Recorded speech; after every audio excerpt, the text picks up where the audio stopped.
चलिए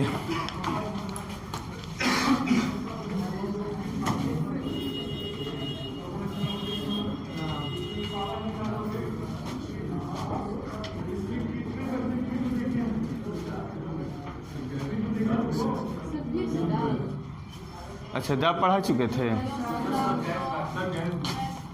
अच्छा चलिए, हाँ इसमें हम लोग पढ़ना था क्या, गैस। मतलब जो दाब होता है, इसके पहले हमने पढ़ा था, मेरी आवाज़ सुनाई दे रही है आपको? तो ध्यान से सुनिए, कल सुनाना पड़ेगा, ठीक है। अब देखिए जो दाब होता है, दाब के प्रभाव को हमने देखा कि जो ठोस होता है, ठोस पे दाब का क्या प्रभाव पड़ता है और कैसे काम करता है, प्रेशर, ठीक है। फिर हमने ये देखा कि जो द्रव होता है, जो लिक्विड होता है, उस पे दाब का क्या प्रभाव पड़ता है, और उसी के अंतर्गत हमने पढ़ा पास्कल के सिद्धांत को, और ये भी समझने का प्रयास किया कि पास्कल का सिद्धांत अन्य यंत्रों पे कैसे काम करता है, ठीक है। अब हम देखते हैं कि जो दाब है वो गैसों पे कैसे काम करता है, और दाब के लिए, गैस के लिए दाब का जो सूत्र होता है वो क्या था, क्या फार्मूला होता है। तो इसका फार्मूला देखो, यहीं से सब कुछ सारी चीज़ें क्लियर होंगी। कहता है P अनुक्रमानुपाती होता है H के, इनवर्सली प्रोपोर्शनल होता है हाइट के, ठीक है। अब यहीं से सारी कहानी शुरू होती है। अब देखिए यहाँ से भी बहुत सारे प्रश्न बनते हैं, तो पहले तो इसको समझो ये क्या रहा है।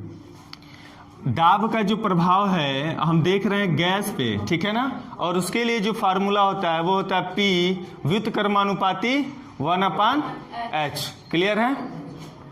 इसका मतलब क्या हुआ, कौन बताएगा? बहुत बढ़िया, क्योंकि इसके पहले आपने बहुत अच्छे से समझा था इस सब चीज़ों को कि व्युत्क्रमानुपाती होगा तो क्या होगा, समानुपाती होगा तो क्या होगा, पढ़े थे ना। अब देखिए इसका मतलब ये हुआ बाबू, अगर हाइट को हम बढ़ा दें, मतलब एक वाला बढ़ेगा तो दूसरा घटेगा, और एक क्या होगा, घटेगा तो दूसरा बढ़ जाएगा।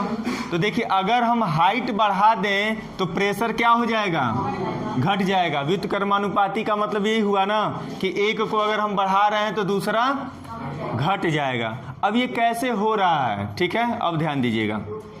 तो यहाँ से दो तरह के प्रश्न बहुत ही, मतलब जो कंपटीशन होते हैं उसके लिए प्रिय प्रश्न हैं, बार बार ये प्रश्न बनते हैं। जैसे यहाँ से दो प्रश्न बनता है, एक कहता है गुब्बारे वाला प्रश्न बनता है, गुब्बारा, और एक प्रश्न बनता है बुलबुला से, पानी का बुलबुला। गाना सुने हो, याद आ रहा है? क्या गाना था वो, याद रहेगा, बुलबुला से लिखा हूं, बुलबुला रे बुलबुला, पानी का बुलबुला लिख देते, नहीं तो तुम लोग कुछ और बुलबुला होगा, पानी का बुलबुला। चलिए, तो अब कहता है कि गुब्बारा, प्रश्न कैसे बनता है, कहता है कि जो गुब्बारा होता है, जैसे ही हम गुब्बारे को, जैसे उसमें हीलियम वगैरह जो गैस होता है वो भर देते हैं, तो गुब्बारा देखते हो उड़ता है, उड़ता है ना। तो जो गुब्बारा होता है उड़ता है और ऊपर जाता है, तो क्या होता है, फट जाता है। क्यों फट जाता है, उसके पीछे रीज़न क्या होता है, ये सब देखेंगे। जैसे मान लो अगर ये गुब्बारा है, मान लो ये गुब्बारा है, ठीक है, कहता है गुब्बारा जैसे जैसे ऊपर जाता है, ठीक है, तो जैसे जैसे ऊपर जाता है इसका आकार बढ़ता जाता है। आकार क्या होता है बाबू, आकार बढ़ता जाता है। क्यों बढ़ता है, और एक समय ऐसा आता है कि आकार बढ़ते बढ़ते वो फट जाता है ना। तो क्यों फटता है वह कारण आपसे पूछा जाता है एग्जामों में, तो आप समझिए इसको। हमारी जो पृथ्वी है, ध्यान से देखिए, हमारी जो पृथ्वी है इसमें बहुत सारे वायु का लेयर पाया जाता है। मंडल आप पढ़े होंगे, क्षोभ मंडल, समताप मंडल, आयन मंडल, बहिर्मंडल, वायुमंडल, ये सब पढ़े हैं ना, पढ़े हैं। तो वो जितने मंडल हैं, जितने मंडल हैं वो क्या है बाबू, वो वायु का एक परत है, क्या है? परत है, एक लेयर है, और हम देख रहे हैं और हम लोग यहाँ पे रहते हैं, ठीक है। मान लो हम लोग यहाँ पे हैं, ठीक है, ये पृथ्वी है, इसकी सतह पे हम लोग हैं, और हमारे ऊपर इतना ज़्यादा वायु का प्रेशर है जिसको हम वायुमंडलीय दाब कहते हैं, एटमॉस्फेरिक प्रेशर बोलते हैं, ठीक है। हमारे ऊपर ये वायुमंडल का दाब है जिसको हम क्या कहते हैं? वायुमंडलीय दाब। अभी हम उसके बारे में भी पढ़ेंगे, वायुमंडलीय दाब क्या होता है। तो हम देख रहे हैं बाबू कि जैसे जैसे हम पृथ्वी की सतह से ऊपर जा रहे हैं, हाइट बढ़ रही है, ऊपर जा रहे हैं का मतलब क्या बढ़ रहा है? हाइट बढ़ती है, वैसे वैसे वायुमंडलीय दाब कम होता है। जैसे जैसे हम ऊपर जाते हैं वायु का जो प्रेशर होता है वो क्या होता जाता है? मान लो यहाँ पे हम खड़े हैं तो ये पूरा का पूरा वायु का प्रेशर हमारे ऊपर लग रहा है कि नहीं लग रहा है? अब मान लो हम उड़ के यहाँ पे आ गए, उड़ के कहाँ आ गए? यहाँ पे आ गए, तो हमारे ऊपर इतने का ही तो लग रहा है, और यहाँ पे है तो सबका लग रहा है, बात समझिएगा। अब फिर उड़ के हम यहाँ पे आ गए तो क्या हो गया? हमारे ऊपर वायु का प्रेशर ही नहीं है, क्योंकि वो वहाँ पे वायुमंडल बहुत कम है, बात समझिएगा, है ना। तो सेम कंडीशन, जैसे ही गुब्बारा पृथ्वी की सतह पर है, ठीक है, गुब्बारा कहाँ है बाबू? पृथ्वी की सतह पर है, तो इसके ऊपर बहुत ज्यादा प्रेशर लग रहा है, और इसके अंदर से भी तो प्रेशर काम कर रहा है, जो वायु भरा गया है ये इसको बाहर धक्का मार रहा है, ऊपर का वायुमंडल इसको अंदर धक्का मार रहा है, जिससे बैलेंस है, नहीं फूट रहा है। लेकिन जैसे यही गुब्बारा उड़ते उड़ते उड़ते उड़ते यहाँ पे चला आया तो क्या हुआ? वायुमंडलीय दाब घट गया, और वायुमंडलीय दाब जैसे जैसे घटेगा वैसे वैसे गुब्बारा क्या होगा? बड़ा होगा, क्योंकि बाहर से कोई प्रेशर नहीं लगेगा तो क्या होगा? फैलेगा। अब फैलते फैलते एक समय ऐसा आएगा कि वो क्या हो जाएगा? ब्लास्ट कर जाएगा, फूट जाएगा, टूट जाएगा, भड़क जाएगा, तड़क जाएगा, जो भी कह लो, ठीक है। तो इस तरह से हम देख रहे हैं कि वायुमंडलीय दाब कम होने के कारण गुब्बारा फूट जा रहा है, टूट जा रहा है, ठीक है। तो आपसे ये प्रश्न पूछता है ऐसे कि गुब्बारा ऊपर जाता है तो क्यों फूट जाता है, कारण क्या है? तो आप क्या बताओगे? उसके ऊपर जो प्रेशर पड़ता है वो कम हो जाता है। अब चूंकि हम जानते हैं कि हाइट बढ़ता है तो प्रेशर घटता है, जिसके कारण वो टूट जाता है। क्लियर हो गई बात? हाँ, तो घनत्व तो अधिक होगा तो प्रेशर अधिक होगा, तो वो अलग चीज़ है। ये गैस के लिए हम पढ़ रहे हैं, वो लिक्विड के लिए है, समझ रही हो? वो पानी के लिए है, द्रव के लिए नहीं, समझ रही हो? देख लो, इधर देखो, मान लो एक दो ठी हम ले लिए, वो मान लो जार ले लिए, एगो में शहद भर दिए, क्या भर दिए बाबू? एगो में जल भर दिए, क्या भर दिए? पानी। हम तुमसे पूछें कि कौन सा इसमें लिक्विड है जो अधिक दाब लगाएगा इस तली पर? क्यों लगाएगा? घनत्व तो अधिक हमने पढ़ा था, पी, यही पढ़ा था ना। घनत्व तो अधिक होगा तो प्रेशर भी अधिक होगा। तो शहद बहुत, घनत्व का मतलब याद रखना घना, जो घना हो, है ना। तो ये घनत्व तो अधिक है इसलिए प्रेशर ज़्यादा लगाएगा, और जल का घनत्व तो कम है इसलिए इसकी अपेक्षा ये कम प्रेशर लगाएगा। क्लियर है? ये द्रव के लिए बाबू, हम लोग गैस के लिए पढ़ रहे हैं। हाँ, क्या कह रहा है वीरेंद्र? देख रहे हो ना, यहाँ से वहाँ पहुँचा दिए तुमको। हाँ, हंसते खेलते हुए पहुँच गए। अब प्रेशर कम हुआ है। अब देखो तुम्हारे साथ क्या क्या होगा, अभी पढ़ा रहा हूँ, रुक जाओ, अभी आ रहा हूँ तुम्हारे पर। अभी गुब्बारा बुलबुला ख़त्म होने दो, तब तुम्हारा बुलबुला निकालते हैं हम। देखो, अब आ जाओ, इसमें समझ में आया? तो इसमें भी प्रेशर लग रहा है अंदर से बाहर की तरफ, और बाहर से लग रहा है अंदर की तरफ। क्लियर है? अब आइए हम चलते हैं पानी के बुलबुले पे। अब कहता है पानी के बुलबुले से संबंधित प्रश्न आता है, ध्यान से देखिए।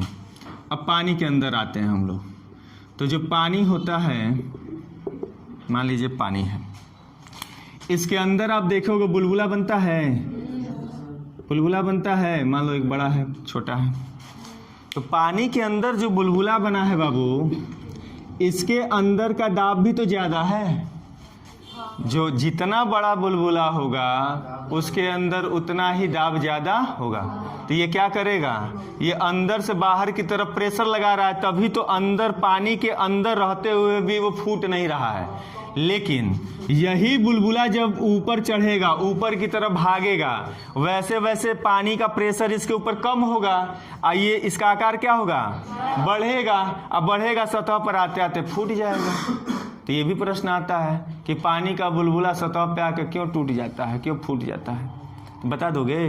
क्योंकि पानी के अंदर है तो उसके ऊपर पानी का प्रेशर लग रहा है। जैसे जैसे ऊपर आएगा तो पानी का प्रेशर कम हो जाएगा, जिसके कारण वो बड़ा होकर टूट जाएगा। बात समझ में आ गई? तो यह 2 प्रश्न इस तरह के आते हैं, कर लेंगे। अब आइए और प्रश्न देखते हैं। चलिए वीरेंद्र, आ जाओ, तुम्हारे पे आ जाते हैं।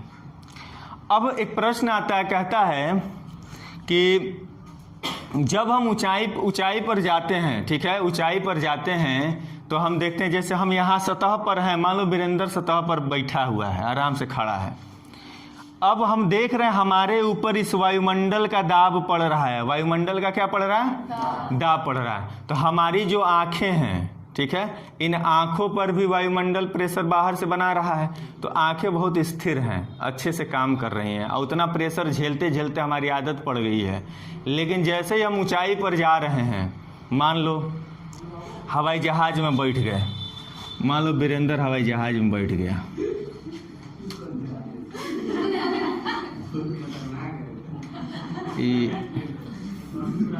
ये सब जो है ना,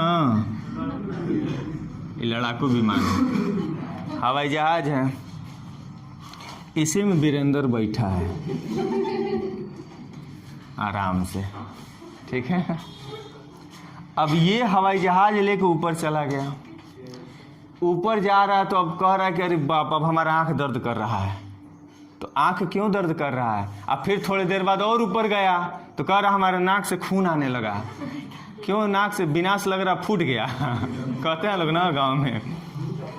तो भाई ब्लड क्यों आ रहा है, खून क्यों आ रहा है? ऊपर से अपने थैली में एगो पेन खोसा हुआ है, ठीक है ना, एक पेन खोसा हुआ है ऐसे, और ऊपर और उड़ा के ले जा रहा है। तो देख रहा पेन में से स्याही रिस गया है, कहते हो पेनवा फफा गया है, कहते हो ना, तो पेन फफा गया है। ये सारी घटनाएं उसके साथ घट रही है, वो पगला रहा है कि ऐसा हो क्यों रहा है, कोई भूत नहीं न पकड़ लिया हमको कि आंख दर्द कर रहा है, चक्कर आ रहा है, नाक से ब्लड आ रहा है, अब पेनो साथ नहीं दे रहा, वो फफा गया है। तो ये कोई भूत नहीं है, साइंस को समझो। तो जैसे हम नीचे सतह पर हैं तो इस वायुमंडलीय प्रेशर के कारण हमारी सारी चीज़ें काम कर रही हैं। लेकिन जैसे हम सतह से ऊपर की तरफ जाते हैं तो वायुमंडलीय दाब कम होने के कारण, जो हमें वायुमंडलीय दाब धक्का मार के आँख को स्थिर रखा है, वो वायुमंडलीय उतना प्रेशर कम हो जाता है, जिसके कारण ये बाहर की तरफ भागने लगता है और बाहर की तरफ आने का प्रयास करता है, जिसके कारण आँखें क्या होने लगती हैं, दर्द करने लगती हैं। जो हम सांस ले रहे हैं इस वायुमंडलीय दाब के प्रेशर को मेंटेन किए हुए हैं, जिसके कारण नाक से ब्लड नहीं आ रहा है। लेकिन जैसे इस सतह से ऊपर जाएंगे वायुमंडलीय दाब का मान कम हो जाएगा, जिसके कारण हमारे नाकों से क्या होने लगेगा, ये पेन है, क्यों ये हो जाता है, क्या बोल रहे हैं, फफा जाता है। चलो, तो ये क्या होता क्या है, तो जैसे मान लो ये रिफिल है, तो यहाँ पे जब सतह पे है तो इस पे वायुमंडलीय दाब है, उस वायुमंडलीय दाब के कारण ये बैलेंस है और हम लिखते हैं तो चलता है। लेकिन जैसे ही हम सतह से बहुत ऊंचाई पे जाएंगे वो वायुमंडलीय दाब कम हो जाएगा, इसको जो दबा के रखा है वो दबाव खत्म हो जाएगा, हट जाएगा, और जिसके कारण ये आराम से बाहर की तरफ निकल जाएगा, क्योंकि हमेशा ये निकलने का प्रयास कर रहा है, वायुमंडलीय दाब इसको दबा के रख रहा है। और हम ऊंचाई पे जाएंगे तो क्या हो जाएगा, ये प्रेशर खत्म हो जाए, जिसके कारण ये बाहर आ जाए। जो कहोगे कि पेन रिस जाता है, क्या होता है, बात समझ में आ रही है? ये सब प्रश्न बन चुके हैं, एसएससी बैंक वगैरह में पूछे जा चुके हैं, तो आएगा तो आप कर लोगे ना। अंकिता बहुत हंस रही है, क्या बात है, क्या हो गया अंकिता? ठीक है, तो इतनी बात क्लियर हुई। अब आइए, कहता है कि जब हम पहाड़ों पर जाते हैं पहाड़ पे मान लो वीरेंद्र पहाड़ पे चला गया और झंडा ले जाकर फहरा दिया, ठीक है। पहाड़ पे गया और कहा कि अब क्या पूछना, हम माउंट एवरेस्ट पे चढ़ गए। तो जब ऊंचाई पे जाओगे तो वो सारी कहानियां जो अभी चल रही थी वो सारी कहानियां होंगी। एक और चीज़ होगा, प्रश्न यहाँ से पूछता है कि जब हम पहाड़ों पे जाते हैं और खाना पकाते हैं तो खाना देरी से पकता है, क्यों? पहाड़ों पे जाते हैं और खाना पकाते हैं तो देरी से पकता है, क्यों? बताओ। देरी से पकता है कि जल्दी पक जाता है? देरी से पकता है, क्यों? क्योंकि पहाड़ हमारी ऊंचाई पे होती है और जैसे ऊंचाई बढ़ेगा प्रेशर कम हो जाएगा। अब प्रेशर कम हो जाएगा तो क्या होगा? खाना देरी से पकेगा। यहाँ पे क्यों जल्दी पक जाता है? क्योंकि प्रेशर ज़्यादा होता है जिसके कारण ताप भी अधिक हो जाता है जिसके कारण खाना जल्दी पक जाता है। बात समझ में आ गई? इस तरह के प्रश्न बनते हैं। अब पहाड़ पे भी जाने पर कई लोगों को देखते हो चक्कर आने लगता है, ठीक है, नाकों से ब्लड आने लगता है। जो बीपी का, जिसका बीपी हाई होता है, बीपी क्या होता है बाबू? किससे मापते हैं? स्पिग्नो, उस दिन बताया था ना। जिसका बीपी हाई होता है, पहले आप जहाज में जब यात्रा करने जाओगे तो आपका बीपी जांच होता है।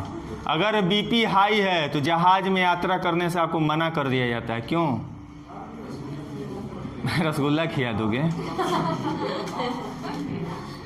चलो, बीपी हाई होता है तो जहाज में यात्रा करने से मना कर दिए थे, इसलिए क्योंकि ब्लड प्रेशर बहुत तेज काम कर रहा है, मतलब बहुत तेज आपका ब्लड प्रेशर है। उस दिन बताया था ना कितने स्पीड से आता है, कितने स्पीड से जाता है। अब ब्लड प्रेशर एकदम हाई है आपका और हाइट पे चले जाएं, ऊंचाई पे चले जाए जहाज में बैठ के, तो पता चलेगा आँख नाक कान सगरी जगह से खून फेंकना शुरू कर देंगे। खून निकलना क्या हो जाएगा? शुरू हो जाएगा। क्यों? क्योंकि एक तो आपका ब्लड प्रेशर हाई है और ऊपर से दबाव कम हो गया वायुमंडलीय, तो क्या होगा? सब जगह से खून निकलना शुरू हो जाएगा। तो इसलिए आपका बीपी जब हाई रहता है तो जहाज में यात्रा करने से मना कर दिया जाता है। क्लियर है? लिखवा दो इतना, लिखिए। हो गया बाबू? उदाहरण लिख लो, एग्जाम्पल्स लिखिए। पहला 1 नंबर डाल के लिखिए, परीक्षा में यही सब पूछता है। लिखिए, ऊपर जाने पर का मतलब समझ रहा है ना? पृथ्वी की सतह से ऊपर जाने पर, यही मत सोचिएगा बस भगवान के प्यारे हो गए। ऊपर जाने पर आँख दर्द करना, ऊपर जाने पर डैश करके लिख लेना। आँख दर्द करना, कान दर्द करना, आँख दर्द करना, कान दर्द करना इत्यादि, ये सब इसी के कारण होता है, ठीक है। और दूसरा नंबर, पहाड़ पर चढ़ने पर नाक से ब्लड आना। दूसरा जो एग्जाम्पल है, पहाड़ पर चढ़ने पर या हवाई जहाज पे उड़ने पर, जो भी लिख लो, पहाड़ पर चढ़ने पर नाक से ब्लड आना। पहाड़ पे किसी के साथ जाना, अगर ऐसी घटना घट रही है तो लोग कहते हैं तबीयत खराब हो गया, कह देना नीचे लेकर जाइए, सही हो जाएगा, ठीक है। तीसरा नंबर लिखिए, ऊंचाई पर जाने पर पेन से स्याही निकल जाना, पेन से स्याही का निकल जाना।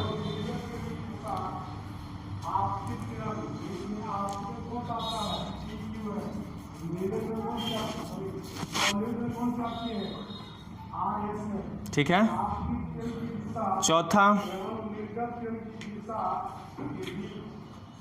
चौथा क्या लिखोगे? ऊंचाई पर खाना देरी से बनता है। क्यों? लिखवा दूं कि ऐसे ही जानते हो? ऊंचाई पर खाना देरी से बनना, हाँ देरी से बनना, तो कारण आप जान गए हो। पांचवा लिख लो, प्रेशर कुकर में खाना जल्दी बनता है। इसका कारण मैं बता दे रहा हूँ। प्रेशर कुकर में खाना जल्दी बनता है। आपसे कई बार ये पूछा है प्रश्न, आपके पीसीएस में 2 बार पूछा है लगातार, यूपी पीसीएस, बिहार पीसीएस, कि प्रेशर कुकर में खाना जल्दी क्यों बनता है। आप लोग अब उसका उत्तर दे पाओगे? बताओ।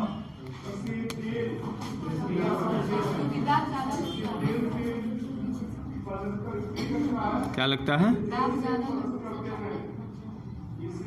से प्रदर्शित करते हैं, इसे तेल से प्रदर्शित करते हैं। चलो, प्रेशर कुकर बन गया,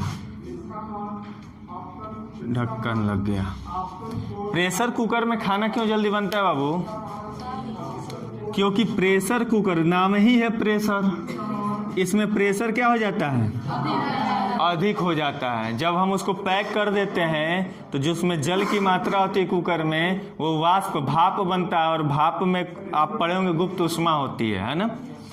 तो आप देखोगे इसका क्वथनांक बढ़ जाता है, इसका ताप बढ़ जाता है प्रेशर के कारण, जिसके कारण इसमें खाना जल्दी से बन जाता है। बस यही कारण है, ठीक है।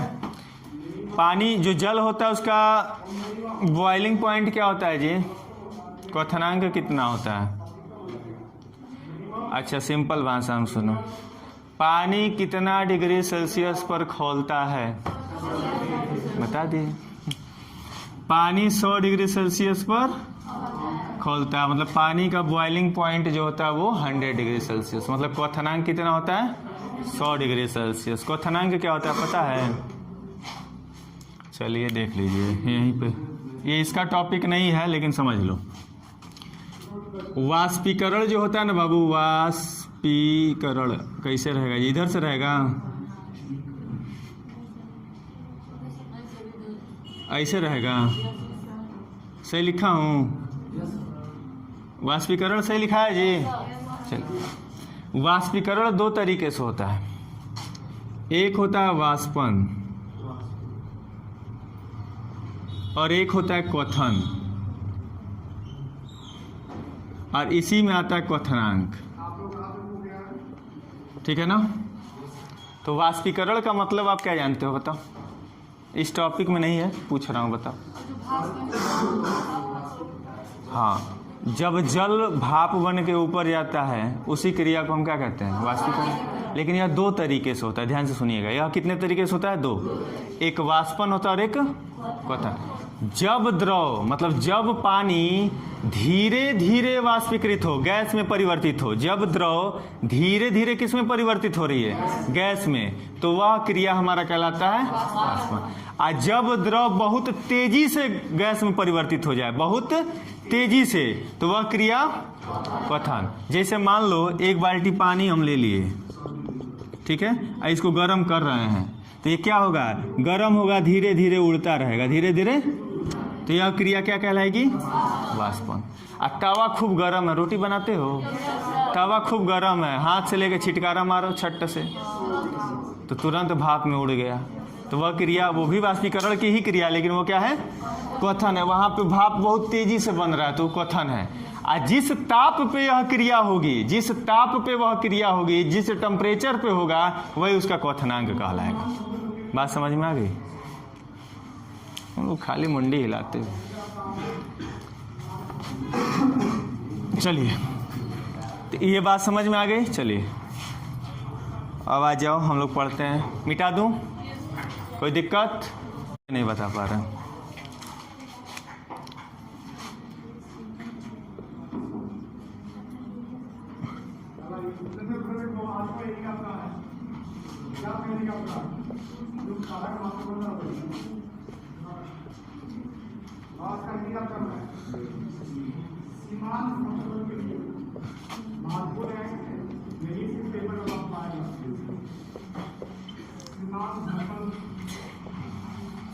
क्या है जी? अब हम पढ़ेंगे वायुमंडलीय दाब, एटमॉस्फेरिक प्रेशर। हेडिंग लिख लो। कह रहा वायुमंडलीय दाब। तो हमने क्या कहा बाबू? अभी आपने देखा कि जो हमारी पृथ्वी है, पृथ्वी के ऊपर, सतह के ऊपर बहुत सारे वायु के लेयर हैं, है ना, जिसको हम वायुमंडल बोलते हैं। क्षोभ मंडल, समताप मंडल, आयन मंडल, बहिर्मंडल, है ना, बहुत सारे मंडल हैं। उन सारे परतों का जो दबाव है इस पृथ्वी की सतह पर रहने वाले प्रत्येक जीव पे लागू होता है। प्रत्येक पेड़ पौधे वनस्पति जो भी हैं, सब पे वो प्रेशर बनाता है। बहुत सिंपल है। वायुमंडलीय दाब किसके बराबर होता है? तो कहता है बाबू, बहुत अच्छा से समझिएगा, कहता है वायुमंडलीय दाब दाब किसके बराबर होता है? तो वायुमंडलीय दाब 76 सेमी ऊंचे पारे के स्तंभ के बराबर होता है। बस एक लाइन में याद कर लो, ज़्यादा तामझाम नहीं है। देखो क्या हो गया, वायुमंडलीय दाब किसके बराबर होता है? तो 76 सेमी ऊंचे पारे के स्तंभ के बराबर होता है। मतलब यह जो हम इस वायुमंडलीय दाब की बात कर रहे हैं, ये जितना दाब हमारे ऊपर डालता है वो किसके बराबर होता है? तो 76 सेमी ऊंचे पारे का जो स्तंभ होता है उसी के बराबर यह वायुमंडलीय दाब होता है। ठीक है, मान लो ये पारे का कोई स्तंभ है। ठीक है, ये कितने मीटर का है? सेंटीमीटर का है, 76 सेंटीमीटर का है। तो पारे का स्तंभ है 76 सेंटीमीटर, और इसके बीच में क्या भरा जाता है बाबू?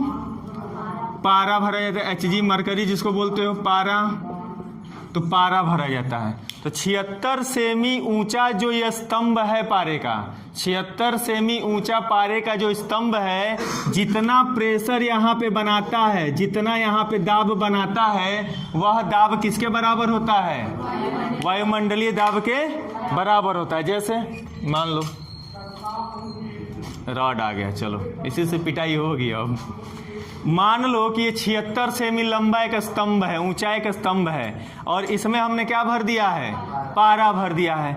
और पारा जितना दबाव हमारे इस हाथ पे डालेगा, जितना प्रेशर बनाएगा, वह दाब किसके बराबर होगा? वायुमंडलीय दाब के बराबर होगा। यही वायुमंडलीय दाब होता है। जैसे एक और एग्जांपल यहाँ पे समझ लो, यहाँ पर अच्छा, ये बोतल है, मान लो एक स्तंभ है। क्या ये एक स्तंभ है, और इस स्तंभ में हमने क्या भर रखा है? पारा भर रखा है। हम इसके ढक्कन को खोल देते हैं। ठीक है, इस स्तंभ को हम ऐसे कर दे रहे हैं, तो इसमें जो पारा रखा हुआ है, अब पारा जितना दबाव मेरे हाथ पे बना रहा होगा कि नहीं बना रहा होगा? प्रेशर बना रहा होगा। तो जितना वो प्रेशर बनाएगा, जितना दाब बनाएगा, वह दाब ही वायुमंडलीय दाब कहलाता है, और वायुमंडलीय दाब के बराबर होता है। क्लियर है? बात समझ पा रहे हैं? तो आपसे कोई पूछेगा वायुमंडलीय दाब किसे कहते हैं, तो आप क्या बताओगे? कि वायुमंडलीय दाब 76 सेमी ऊंचे पारे के स्तंभ के बराबर होता है। बहुत सिंपल है, बोलोगे? तो बोलो, वायुमंडलीय दाब किसे कहते हैं?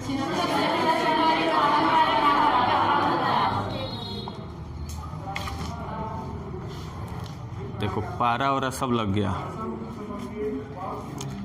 अब आ जाओ, इसका SI मात्रक होता है बाबू, इसका SI मात्रक बार होता है। इसका SI मात्रक बार होता है, हाई वाला बार नहीं होता है। इसको क्या बोलते हो? बाल बोलते हो, लेकिन वास्तव में इसको क्या कहा जाता है? केस। क्या कहा जाता है? केस। तो क्या, तो SI मात्रक क्या होता है?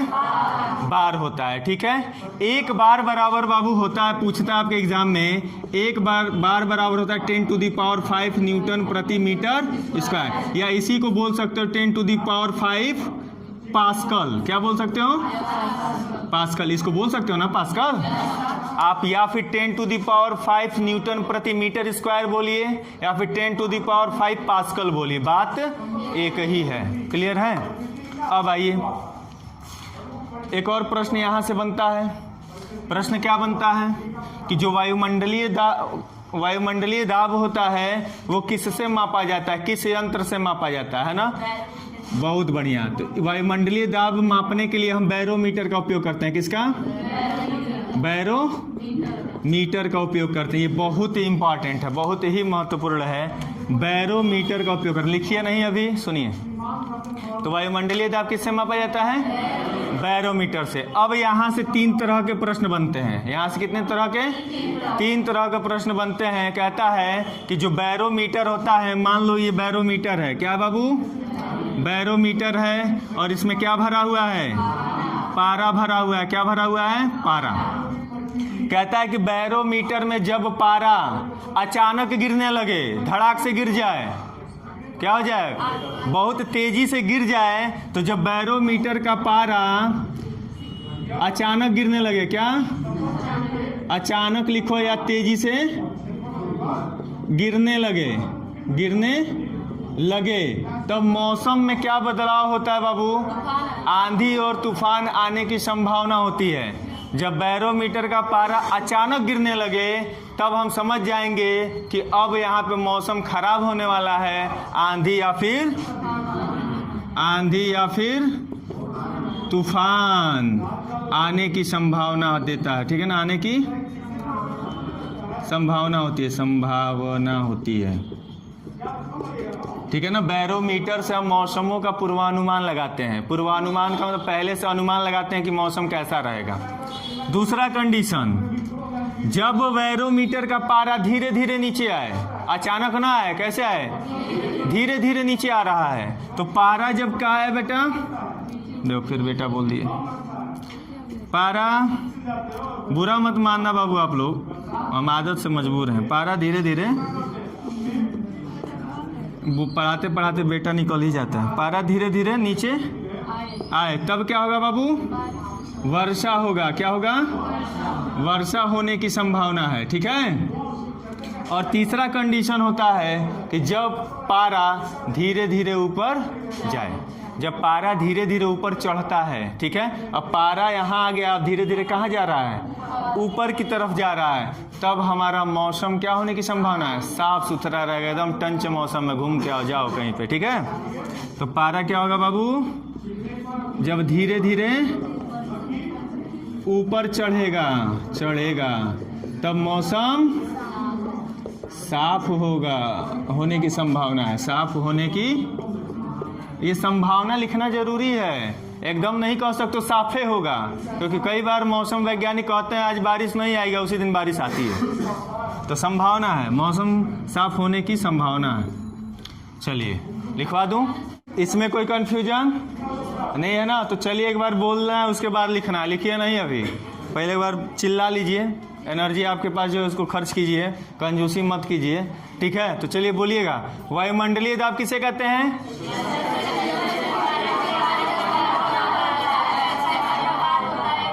रुकिए हम पूछेंगे।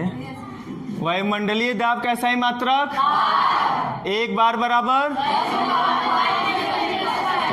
वायुमंडलीय दाब को किससे मापते हैं? जब बैरोमीटर का पारा अचानक नीचे गिर जाए तब